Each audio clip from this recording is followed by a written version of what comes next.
Tom Gates is absolutely fantastic. Today I'm going to be reading this book. I wish school started at 11 o'clock in the morning and not at quarter to 9, which is far too early for me. I'm rubbish at getting up on time. It takes me ages to get my brain working and even longer for my eyes to open. Mr. Fluerman, my teacher, is always wide awake. Right now he's at the front of the class being all busy and lively while writing random words on the board that don't make any sense at all. He says, you're probably wondering why I'm writing all these words down slightly. Does anyone want to add their own interesting word to this list? I keep quiet. Then someone at the back of the classroom says, cake, sir, which is a good choice. Everyone likes cake, don't they? Mr. Fluerman writes cake on the board. Then Mark Lump suggests bug. And Julia Morton wants pencil, which is not that interesting. But Mr. Fluerman writes it down anyway.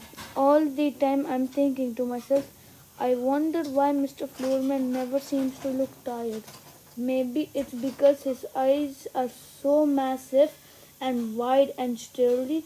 Mr. Fluerman really does have the most enormous, big, beady eyes. That's what I'm thinking. Or I'm not thinking it. I am actually saying it out loud. Big, beady eyes. I'm sorry, Tom. Did you say something? Mr. Fluerman is staring right at me. No, sir. It sounded like you said big, beady eyes, Tom. Think. No, sir. What was it you said then? I said big meaty pies, sir, which makes everyone in the class laugh. Ha ha ha. Apart from me. Mr. Fluerman gives me another look and says, that's 3 words, Tom. Choose one. Panic. I panic and say pies, which he writes down on the board. Mr. Fluerman explains what he wants us to do next. I'd like you all to write a short story that includes as many of these words on the board as you can. Your story can be about anything you want, so get creative. Great. If I'd known that, I would have picked a slightly more useful word to use in a story like it or ant. Definitely not pies. Once upon a pie, there was a big pie. Sad face. List of words: stormy, gigantic, running, surprised, cake, nice, small, bug, pencil, fridge, pies. Mr. Floorman didn't say the story had to make any sense, which is just as well. Really, here goes. English, my short story by Tom Gates.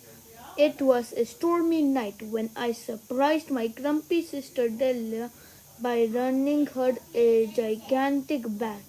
She was very happy until I pointed out there was a bug sitting on her head. I suggested she could wash it off in the bath, but Delia got cross and tried to flick it away with a pencil instead. Eventually, she went off to have her bath. I helped myself to the delicious pies that were in the fridge. There was a cake too. I ate most of it, but because I'm a really nice brother, I left Delia a small piece. Here it is. The end. There, all done. Once I finished my story, my mind turns to other things like dog zombies, which is the name of my and Derek's band.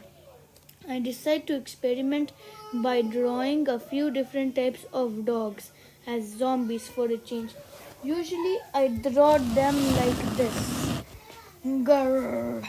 But today I think I'll draw a new one, then a huge dog zombie, a bonkers dog zombie, a tiny dog zombie, a sausage dog zombie. I'm just getting started. I'm just getting started when Mr. Fluerman stops my drawing completely. But I think I'll draw a new one. A tiny zombie, a sausage dog. I'm just getting started. Stop my drawing complete. Oakville School Planners class. Tom, as you have obviously finished your story and you have found time for drawing, you can hand out the new school planners to the class. Yes, sir. Sigh. Marcus Meldrew, who sits next to me, is very impatient. He sees the new planners and tries to snatch one from the pile. Give me my planner, Tom. Hand it over, which is a bit rude. So I say, calm down, Marcus. You'll eventually get yours. Then I take a planner from the top of the pile and pass it over his head, right round to Harry Potter. Whoops! Here we go, Amy, your planner. This winds up Marcus. He tells me, hurry up, I want my planner now. He's tugging at my jumper, which is annoying, so I ignore him and begin giving out the planners from the back of the class, working my way to the front. By the time I reach Marcus, he is practically tearing his hair out with frustration. Last but not least, your planner. Marcus goes to grab it from me, and Mr. Floorman says, "Don't snatch, Marcus." I agree, so I hand Marcus his planner in extra slow motion, which is funny and makes Marcus more cross. A double whammy. Mr. Floorman says that if we finished our stories, like me, smiley face, we should write our names on the planners, then make a good look through them and remind ourselves of any special school events that are coming up this term. These planners are for you to write down important information like your homework is due in, which is not my idea of important information. I'm flicking through the first few pages of the planner. There's the usual school stuff inside. Oakville School Behavior Policy. I didn't even know we had one. A calendar, school holiday dates, smiley face, very important. Dates for school reports, not so important. School fairs, sports days, school photographs, graphs, blah blah blah. There are also few blank pages for notes. I crossed out notes and write doodles instead. Then I spot something that I completely forgotten about, marked very clearly. Special events. Year 5 school activity trip.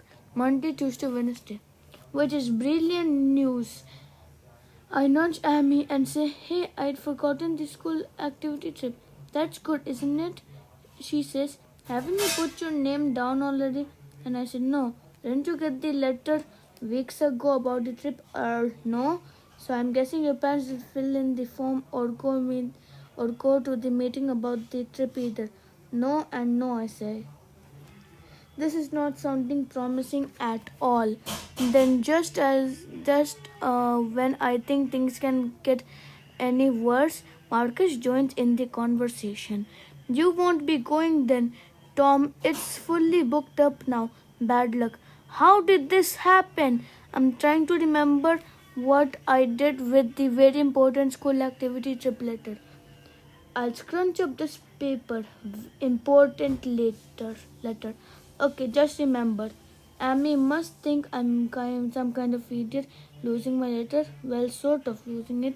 Grown. I tell her I'm not normally so forgetful. Yes, you are, Tom. Amy says, which is a bit true. If I don't get to go on the trip, I'll be missing good stuff like climbing. I'm not bad at swimming. Good kayaking, which is a kind of canoeing I've never done before. Sounds good. Building stuff, can't wait. Every year the kids who have been on the trip always come back and tell everyone how fantastic it was, which can be a bit annoying. The trip was amazing, brilliant, so good. I really want to go. Sigh. Amy suggests I talk to Mr. Floorman about getting another from good thinking. I put my hand up and say, Mr. Floorman, I've just seen the school activity trip in my plan. Is it too late to put my name down?